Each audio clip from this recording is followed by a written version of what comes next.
சில உண்மைகள் சத்தமாக வருவதில்லை. சில உண்மைகள் நாம் ஓடுவதை நிறுத்திய பின்னர், சில உண்மைகள் சாக்கு போக்குகள் விலகும் போது வெளிப்படும். சத்தம் அடங்க அவை காத்திருக்கின்றன. நம்மில் சிலர் ஒரு சில காலமாகவே உணர்வொன்றை உள்ளே வைத்திருக்கின்றோம். புதியதல்ல, திடீரெனவும் இல்லை, பெயரிடப்படாதது மட்டுமே. பணியில் மூழ்கினோம், கவனச்சிதறலில் தங்கினோம். ஏனெனில் பெயரிடுவது நேர்மையை கேட்கும். அமைதி உண்மையை உருவாக்குவதில்லை, அது முதலில் சாக்குப்போக்குகளை அகற்றுகிறது.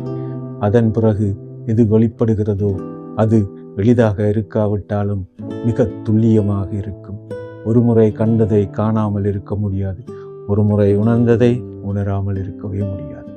இந்த அமைதி நம்மில் எந்த உண்மையை மேலே கொண்டு வர காத்திருக்கிறது.